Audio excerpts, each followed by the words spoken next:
Graça e paz. Nesse estudo, nós vamos entender o que é ser igreja.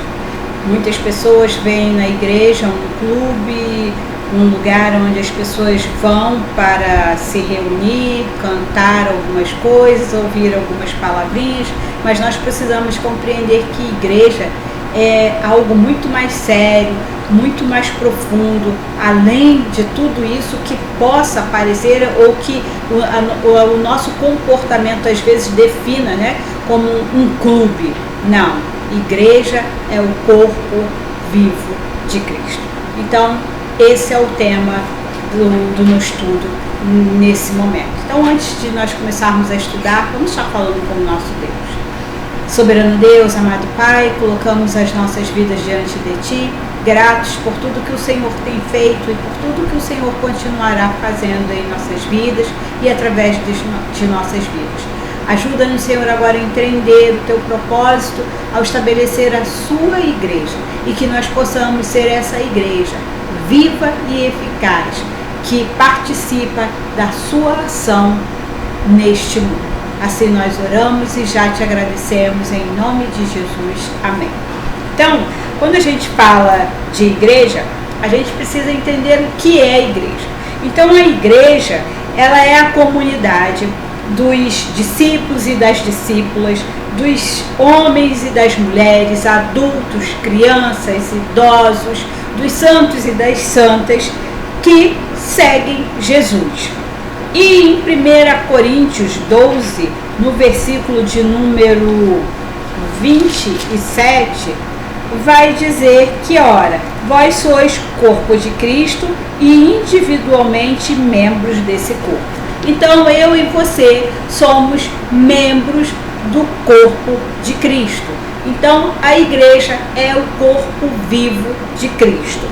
Então, nós precisamos entender a importância de sermos igreja e de vivermos como igreja. Quando nós olhamos lá para a carta de Paulo aos Efésios, ele vai trabalhar nas características de uma igreja madura, uma igreja que entende a sua importância e a sua relevância nesse mundo. Paulo escreve a carta de Efésios para os cristãos que estão muitas vezes como nós, tristes, abatidos, desanimados, não entendendo os benefícios de ter a Cristo como Senhor e Salvador das nossas vidas. Então, na carta de Efésios, Paulo vai ressaltar a relevância e a importância de que eu e você compreendamos que nós somos a igreja. Eu sou a igreja, você é a igreja, você é o corpo vivo de Cristo. Em você habita a presença do Espírito Santo de Deus. E esse mesmo poder, essa mesma presença que ressuscitou de Jesus Cristo de dentre os mortos, é esse poder que ele conferiu à sua igreja. Essa autoridade, porque nós temos a Cristo. Então, se temos a Cristo, se pertencemos a Cristo, nós temos também sobre a minha vida, sobre a sua vida, esse mesmo poder que atuou e que opera, que vem de Deus. Então, nós precisamos ter esse entendimento. A igreja, do grego eclésia, é uma comunidade ou assembleia de pessoas que creem em Jesus como o Filho de Deus, enviado ao mundo para salvar os pecadores. Então, esta comunidade tem em Jesus o cabeça. Então, quem é o cabeça da igreja? Jesus Cristo. E a igreja é o corpo de Cristo, através do qual ele age e zela pelo mundo e através do qual ele promove a missão de Deus. Assim, todo cristão e cristã deve pertencer a uma igreja. Então, nós pertencemos à igreja. Por quê? Porque nós somos essa igreja que temos a presença do Espírito Santo de Deus, nós somos esse corpo. E aí, qual é a missão da igreja, do corpo de Cristo, porque nós temos uma missão. Se nós entendemos o propósito de Deus para a minha vida, e nós, enquanto igreja, enquanto corpo de Cristo, nós precisamos entender que nós temos uma missão. Então nós temos uma tarefa, um dever. Você não está aqui nesse mundo por acaso. Você não foi salvo para que você apenas desfrutasse dos benefícios da salvação, da graça de Deus sobre a sua vida, mas há um propósito, há uma tarefa, há uma missão que a igreja do Senhor Jesus Cristo é conclamada a exercer, a participar. Então nós entendemos, nós, Igreja Metodista no Brasil, entendemos que a missão da Igreja Metodista é participar da ação de Deus no seu propósito de salvar o mundo. Nós, Igreja Metodistas, temos esse propósito, esse entendimento, que a nossa missão, a nossa tarefa é participar da ação de Deus de salvar o mundo. Veja bem, participar da ação de Deus em salvar o mundo. Eu e você não salvamos, mas anunciamos aquele que tem poder para salvar. Então, nós precisamos entender, em primeiro lugar, quanto igreja, no exercício dessa missão, qual é a vontade de Deus. Então, entendendo a vontade de Deus, entendemos primeiro que a missão de Deus no mundo é estabelecer o seu reino. Então, participar do anúncio do reino de Deus em nosso mundo pelo Espírito Santo constitui a tarefa evangelizadora. Então, eu e você participamos dessa missão de Deus de salvar o mundo, fazendo o quê? Anunciando o evangelho de salvação. Então, eu e você somos chamados a anunciar o evangelho, entendendo a vontade de Deus. 2. O reino de Deus é alvo do Deus Trino. Então, o anúncio desse reino é o alvo do Deus Pai, Filho e Espírito Santo. O que isso significa? Significa o surgimento do novo mundo, da nova vida, do perfeito amor, da justiça plena e da autêntica liberdade, da completa paz. Tudo isso está introduzido em nós e no mundo como semente que o Espírito Santo está fazendo brotar, como lemos lá em Romanos 8, 23, que vai dizer: nós que temos as primícias do Espírito aguardamos a adoção de filhos. Ou ainda em 2 Coríntios 1, 21, mas aquele que nos confirma conosco em Cristo e nos ungiu é Deus, que também nos selou e nos deu o penhor do Espírito em nossos corações. Então nós entendemos que a nossa tarefa é anunciar o Evangelho, que o reino de Deus seja estabelecido nesse mundo. A vontade de Deus também é que Jesus iniciou sua tarefa no mundo com a pregação. Então, nós também damos continuidade a essa tarefa evangelística, pregando, anunciando, testemunhando, vivendo a palavra de Deus. Se no estudo anterior nós falamos sobre a palavra de Deus, a importância dela nas nossas vidas, como nosso fundamento, como nosso alicerce, como nossa base, como discernimento para ouvir e cumprir a vontade de Deus, para nos defender. Então nós entendemos que a nossa tarefa é anunciar esse evangelho que transforma a vida de todo aquilo que ouve. A vontade de Deus, é que é a palavra de Deus que haja reconciliação do ser humano, para que o ser humano ele seja reconciliado, para que ele seja restaurado. Então, quando nós anunciamos a palavra de Deus, nós estamos querendo que o homem possa se reconectar, que ele possa se religar com o seu Deus, com o seu Criador, se libertando de todas as formas de escravidão, de tudo aquilo que traz opressão, de tudo aquilo que poda, que tira a alegria, tira o brilho, tira a capacidade de nos reconhecermos, de nós nos reencontrarmos com o Senhor. Então, Ele vai conceder, propósito de Deus, que essa reconciliação traga o quê? Uma nova vida, através do poder do Espírito Santo de Deus na nossa vida. Então, a fim de que, como igreja, nós possamos transformar o lugar aonde vivemos. Entendemos a vontade de Deus, que a missão é de Deus, Pai, Filho e Espírito Santo. E o objetivo é anunciar o reino de Deus, o seu amor e a força motivadora da sua presença e da sua ação.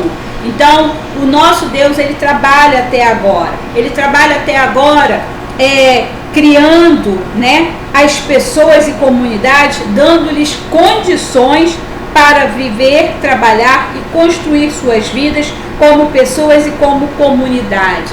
Então, nós precisamos entender que essa força do amor de Deus, essa motivação da presença de Deus nas nossas vidas, o trabalho de Deus é para quê? Para gerar pessoas e comunidades, dando condições dela viver de forma plena. Lembra que a palavra de Deus nos diz que Ele veio para que nós tivéssemos vida e vida em abundância? Então, essa é a vontade e a ação de Deus. Ele também, através da sua ação, vai ajudar as pessoas a superarem os conflitos, a viver uma vida sem pecado, trabalhando juntas, né? E participando dessa vida abundante, concedida pelo Senhor Jesus Cristo. Então, isso é muito importante, superar os conflitos, superar as dificuldades, quebrando as barreiras que atrapalham os relacionamentos, que nós possamos olhar e entender o que o outro fala, nos colocarmos no lugar do outro, entendendo as suas dores, as suas necessidades, então nos reconciliando, possibilitando as pessoas e comunidades a se encontrarem como irmãos e irmãs, e entendendo que nós temos um Pai, né? Reconhecendo Deus como nosso Pai, como nosso Senhor, como nosso Salvador. E abrindo pela ação do Espírito Santo novas possibilidades de fonte de vida eterna, transformando, sarando as pessoas e sarando o mundo, reformando, né, essa nação em que nós vivemos e envolvendo todas essas pessoas nessa comunidade que trabalha para que a vida seja propagada, para que as pessoas sejam libertas de toda forma de opressão e de tudo aquilo que tem gerado morte. Então, nós continuamos entendendo a vontade de Deus. E aí, na vontade de Deus, na história humana, e especificamente, né, na história do povo de Deus, Deus vai revelar a sua ação salvadora. E essa ação salvadora a favor das pessoas nesse mundo. Então nós, como igreja, nós temos esse compromisso, essa missão de fazer com que a vontade de Deus, ela seja revelada a essas pessoas, que essa vontade de Deus se cumpra, que o reino de Deus venha e que ele se estabeleça, aonde nós vivemos o propósito e a vontade de Deus. Então nós precisamos entender isso, que através de Jesus Cristo, da sua vida, do seu trabalho, da sua mensagem, da sua morte e ressurreição, né, nós podemos compreender a ação de Deus. E compreendendo a ação de Deus no passado, gerando oportunidade, esperança, vida plena no presente, né? E que Ele nos oferece essa possibilidade de participar na construção desse futuro. Mas como a gente participa da construção desse futuro, da vida eterna que Ele tem para nós? Agindo agora, nesse tempo que se chama hoje, sendo igreja hoje. Então a igreja, ela é fiel a Jesus Cristo. E ela é um sinal e um testemunho vivo do reino de Deus. Então, ser igreja é muito mais do que apenas assistir culto, né? Mas é cultuar a Deus em todo o tempo, em qualquer lugar que nós estivermos. Então, se nós entendemos que a missão da Igreja Metodista é participar da ação de Deus em salvar o mundo, nós cumprimos isso quando? Quando nós realizamos o culto a Deus. E aí o culto não é só o momento em que você está na igreja louvando e adorando. Não, mas esse culto a Deus, ele precisa acontecer todos os dias, em todos os momentos. A palavra, ela é pregada não só dentro da igreja, mas principalmente deve ser pregada fora das quatro paredes, com a nossa vida, com o nosso testemunho, ministrando os sacramentos, que é participando da comunhão, né? Da mesa da comunhão, da Santa Ceia, o batismo, que é o selo, que é a marca, que faz com que nós sejamos propriedade exclusiva de Deus. Então, é participar desses sacramentos. É a fraternidade, promovendo essa fraternidade, o cuidado entre os irmãos, né? A disciplina, e proporcionando aos membros, né, os meios de alcançar essa experiência e esse crescimento espiritual, um crescimento progressivo, visando o desempenho do nosso testemunho e do nosso serviço no mundo. Então, isso é ser igreja. Então, ser igreja não é apenas aceitar Jesus Cristo como Senhor e Salvador, ter o seu nome escrito ali no rol de membros. Mas ser igreja é viver Jesus Cristo todos os dias da nossa vida, fazendo que se cumpra a vontade dele nas nossas vidas. Então, que você possa ser igreja aonde você está, seja no seu trabalho, seja na escola, seja em qualquer lugar, que você seja igreja do Senhor Jesus Cristo. Amém? Que Deus nos abençoe. Paizinho querido, nós nos entregamos diante de Ti e Te pedimos que possamos ser igreja, ser um referencial do Teu amor e da Tua graça, que aonde nós estivermos, nós possamos ser uma agência de transformação, nós possamos ser uma voz profética para essa multidão, que nós possamos ser sal e luz, fazendo a diferença e fazendo com que o Teu reino venha sobre nós, a começar em nós, para que Ele alcance a vida de outros. Assim nós oramos e já Te agradecemos em nome de Jesus. Amém. Que Deus nos abençoe.